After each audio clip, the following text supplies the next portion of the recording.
Mira, resumiendo la conversación que tenemos, yo puedo decirte que la Antártida para mí fue una gran experiencia. Una gran experiencia en el orden personal, en el orden científico, en el orden social y en el orden político. Porque, digamos, en la Antártida nosotros podemos ser enemigos, pero en la Antártida tenemos que ser amigos. Porque yo dependo de ti y tú dependes de mí. Entonces, tu vida puede depender de mí y la mía puede depender de la tuya. Pero además, en la Antártida, desde la época de Wilson, que se logró, se ha logrado unir al mundo científico. Unir de forma tal que no existen barreras. También por eso es uno de los nombres que tiene, continente sin barreras, sin fronteras. La Antártida como tal nos da una muestra de que es posible la vida en comunidad, sin necesidad de fricciones, sin necesidad de guerra. Es decir, partiendo desde ese punto de vista, para mí la Antártida fue un ejemplo en el orden social y en el orden político por esto. Primeramente porque fue el lugar donde por primera vez, en el primer año polar internacional, se unieron científicos de todo el mundo, independientemente de los credos de las posiciones políticas, por un trabajo mancomunado y se obtuvieron resultados. Si eso es posible en ese ámbito, ¿por qué no puede ser posible en el resto de los ámbitos? Desde el punto de vista de la ciencia, para mí fue también un tremendo aprendizaje, porque comencé a ver fenómenos del hemisferio sur que no son los fenómenos del hemisferio norte. Es decir, me permitió comparar y lógicamente conocer.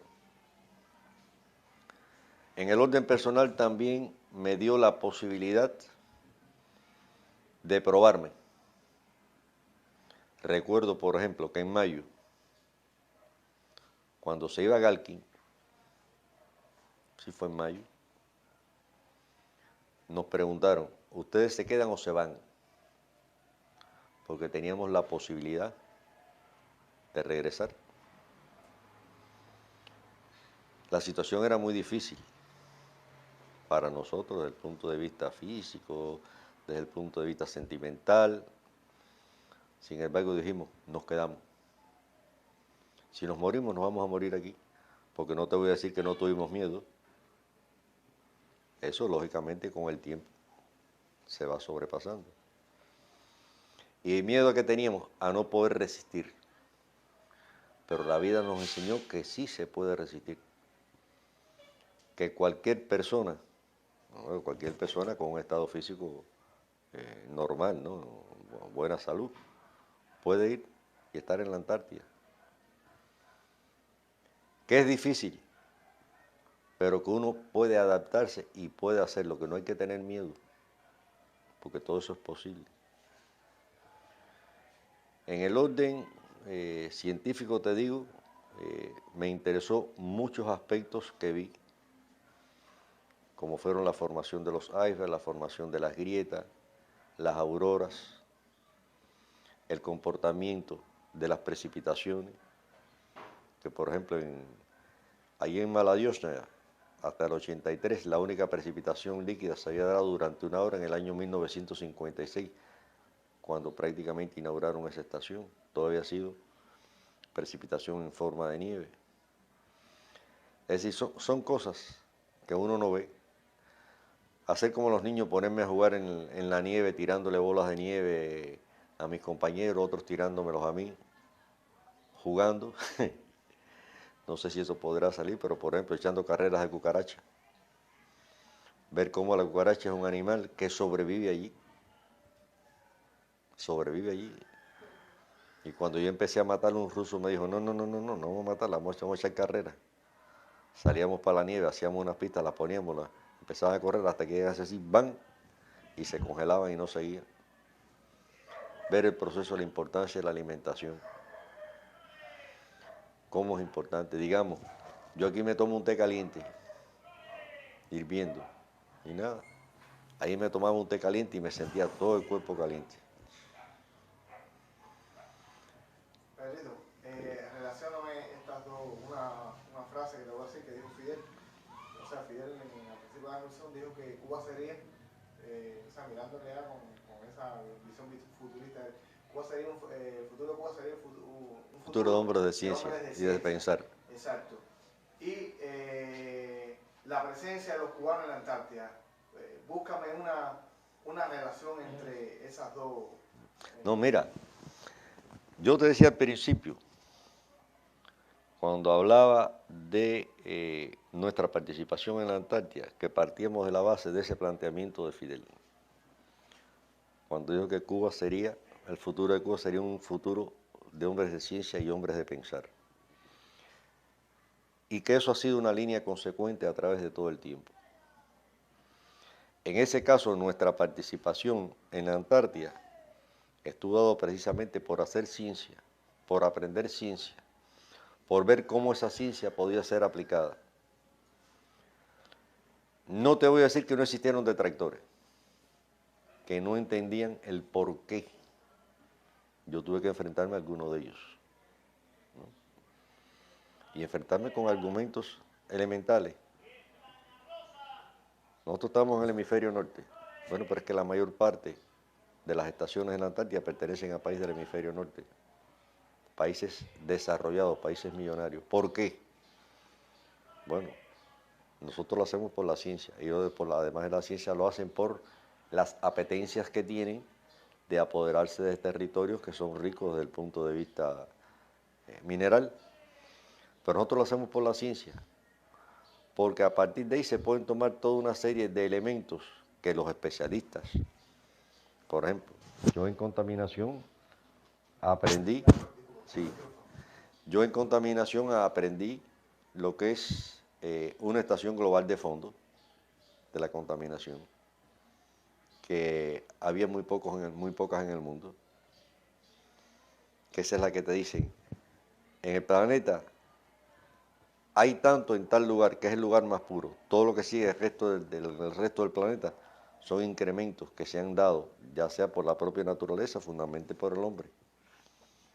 Técnicas que tú aprendes. Desde el punto de vista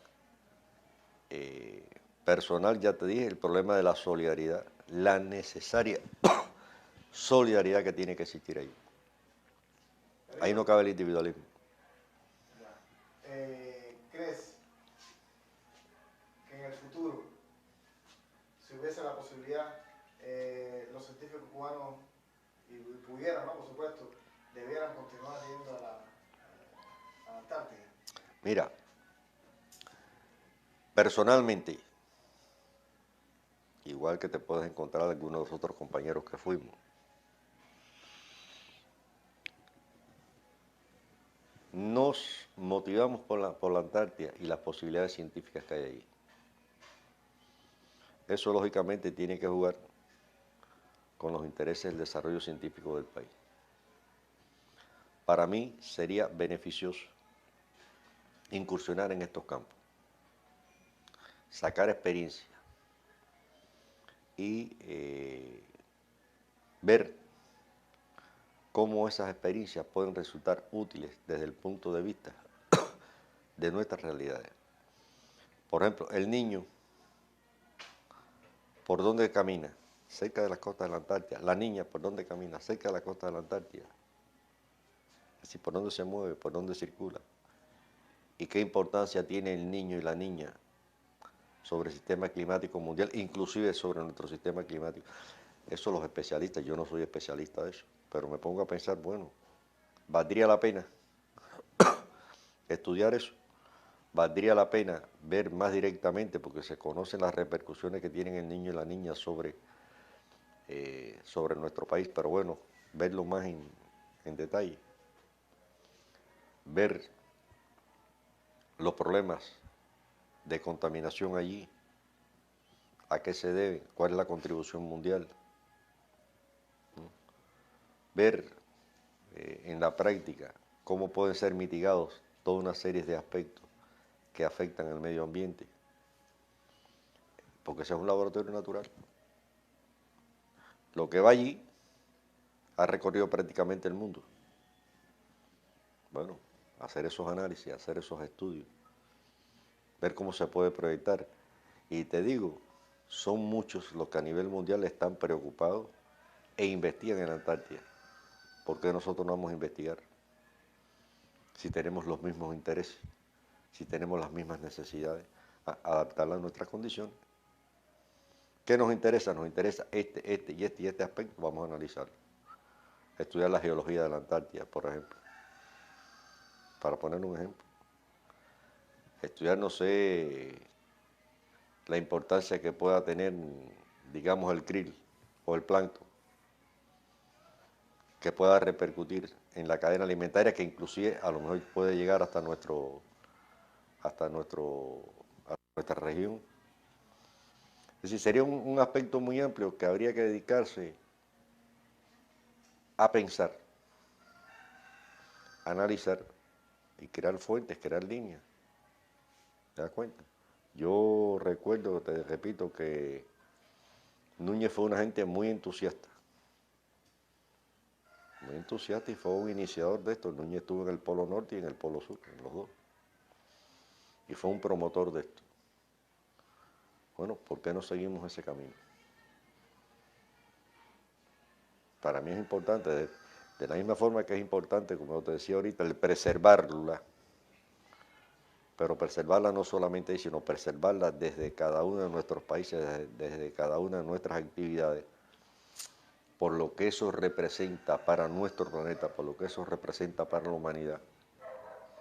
Un estudio ahí nos daría nuevos puntos de vista, nos daría formas de pensar, formas de actuar, que inclusive pueden repercutir en nosotros, o que de hecho repercuten en nosotros. Pedrito, a partir del bloque social y económico, ¿no? que se ha creado entre los países del Caribe, América Central y América del Sur, del ALBA, o sea, donde, bueno, te decía, hay un fundamento y una fortaleza económica también, ¿no? Y hay un interés, incluso Venezuela está entre los países observadores del tratado. O sea que, y hay países de América Latina que están representados allí, como bien tú lo dijiste, Perú, incluyendo Perú, Ecuador tiene una base allí. Sí. Brasil. Exacto. ¿Crees que Brasil, exacto. ¿Crees que sería posible crear expediciones, quizás no tan cubanas, a partir de que eso se requiere de mucho compromiso económico, ¿no? Pero se pudieran, ¿verdad? Mira, yo te diría, partiendo... ¿Es el ALBA una oportunidad para...? Es el ALBA una oportunidad. Mira, dilo a partir de qué. partiendo del criterio de Wilprechit, que habló de la colaboración internacional para hacer el estudio del primer año geofísico polar. Yo creo que en los momentos actuales, digamos, en América Latina, y hablando específicamente del ALBA, pudiera ser una fuente de interés y de investigación mediante esa unión, porque en definitiva, te repito, es el continente sin fronteras. Es el continente sin fronteras porque caben todos. Bueno, nosotros tenemos ahora una nueva estructura, un nuevo ámbito político que está saliendo, que es a través del ALBA, pero también existen países del Caribe que algunos pertenecen al ALBA también, y que pudieran verse interesados en incursionar e investigar y ver la repercusión que puedan tener los resultados de esas investigaciones allí sobre nuestro hemisferio, sobre nuestro continente. Porque no es aislado. Hay que partir de la base de que el mundo es, ¿cómo se dice? La palabra no me acuerdo ahora. Bueno, que todo está interrelacionado. El mundo es un problema de todos. Que existe una sinergia. Que existe una sinergia entre toda una serie de procesos físicos, químicos, biológicos. Entonces no puedes olvidar, porque si se encontraron fósiles en África y ese mismo fósil se encontró en la Antártida y ese mismo fósil se encontró en América del Sur, ¿por qué? ¿Qué ha pasado? ¿Qué implica? ¿Qué ha cambiado? ¿Qué se puede hacer? ¿Qué experiencia se saca de eso? Porque ese fue uno de los elementos de las pruebas que presentó el científico este de la deriva continental. Entonces, que está en la Antártida, en África, en la India, en América del Sur. O sea, que existió la Pangea. Existió la Pangea. Ahora, ¿qué cambió? ¿Por qué cambió? ¿Qué posibilidad de cambios habrá? ¿Cómo eso puede repercutir? Esas son cuestiones que son importantes analizar. Porque sí, hablamos de calentamiento global y de cambio climático. Sí, pero hay otros aspectos también que hay que estar analizando, donde estas condiciones pueden estar interactuando o pueden interactuar, ¿no? Pero bueno, se produjo un cambio. Si se dice que la Antártida era un país que tenía condiciones casi semitempladas y hoy es el lugar más frío del mundo, por las glaciaciones, por el cambio climático, bueno, son cosas que son necesarias estudiar. A ver, Pedrito, yendo un poquito hacia atrás, esta es la última pregunta acerca de la estancia de ustedes allí. Háblame del tema de la comunicación con Cuba. O sea, ¿cómo fue el tema de comunicación? ¿Cómo se enteraban ustedes de las noticias de Cuba? ¿Cómo les llegaba? ¿De qué modo les llegaban a ustedes las noticias? Porque, imagino, ya, Gorrión y no saber nada del lado de allá, sería... Mira, eso es un aspecto importante, la comunicación.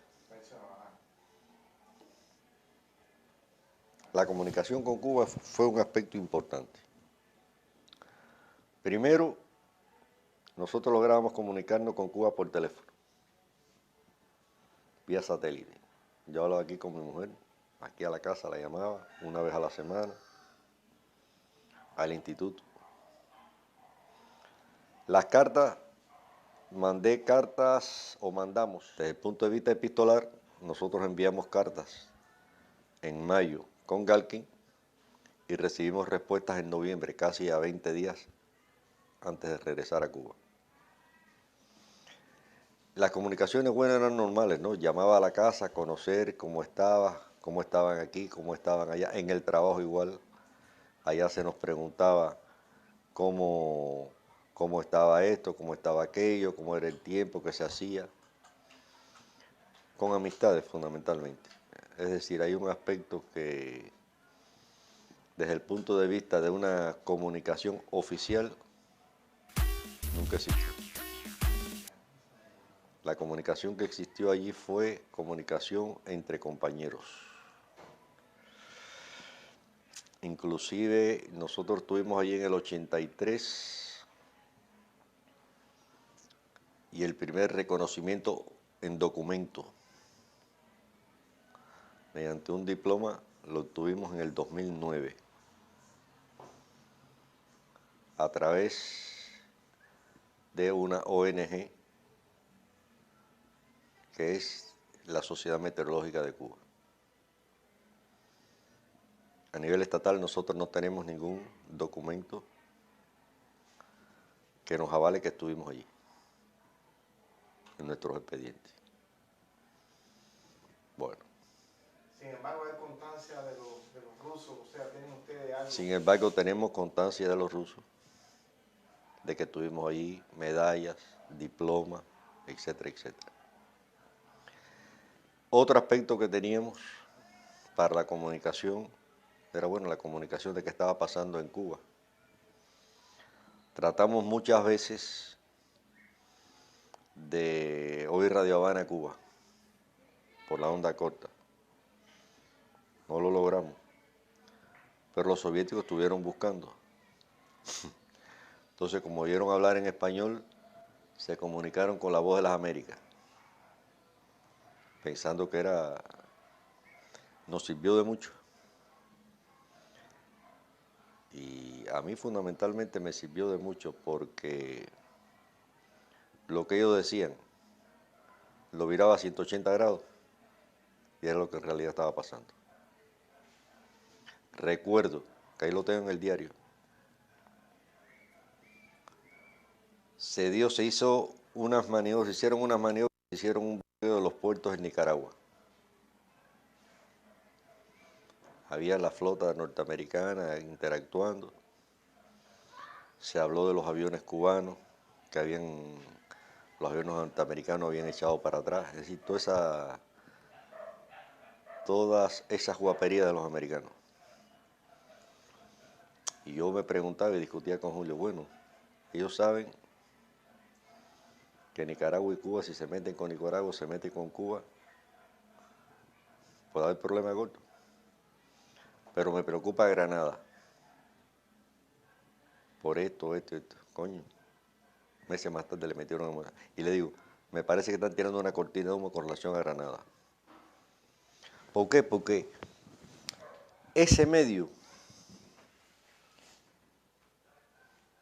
esa tranquilidad, te permite pensar y te permite analizar.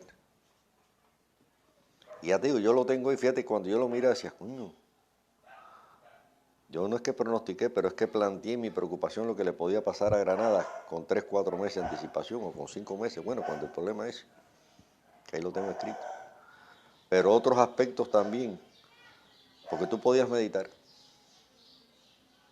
Podías ponerte, porque nosotros nos levantaban con música y nos acostábamos con música, por los altoparlantes, música interesante, ¿no? Pero esa comunicación no teníamos el periódico, no teníamos la comunicación con la radio cubana. Entonces, ese problema de la comunicación con otros aspectos y ese tiempo de estar pudiendo pensar, pudiendo analizar toda esa serie de cuestiones, habría, ¿cómo se llama esto? El entendimiento. Inclusive, una cuestión interesante. Julio estaba en la estación y yo estaba en el albergue. Y los soviéticos eran bastante preguntones. Y le preguntaban a Julio, ¿dónde es que tú crees esto y esto y esto y esto? Y Julio le daba una respuesta. Y a mí me preguntaban lo mismo del lado y le daba la misma respuesta. Es decir, que también hasta se estableció esa unidad en cuanto a pensamiento, que sin nosotros haber discutido previamente un aspecto, prácticamente damos las mismas respuestas. Y damos los mismos análisis. Lógicamente, te repito, ahí tenías mucho tiempo para pensar. Después que hacías ciencia, ¿qué podías hacer? Pensar, meditar, analizar. ¿Finalmente pudieron sintonizar la Habana Cuba? No. No, nunca. Nunca. Bueno, Pedrito, ¿y qué quedaba después de que ustedes hablaban con sus amistades, que hablaban con la gente? No, figúrate, una contentura tremenda, una contentura. Un poco de gorrión al principio, pero después una contentura tremenda, ¿te das cuenta? Y yo sí puedo decirte algo que no sé si se podrá o no se podrá editar. Pero nosotros allí asistimos a los primeros pasos de la perestroika. Al extremo que yo lo escribí en el diario muchas veces. Yo no quisiera que nuestra juventud fuera igual que la juventud soviética. Yo no quisiera que nuestro partido fuera igual que el PECUS. Ahí lo tengo escrito. Porque he visto aquello. Un desmoronamiento ya. Estoy hablando del año 83, la perestroika fue en el 89.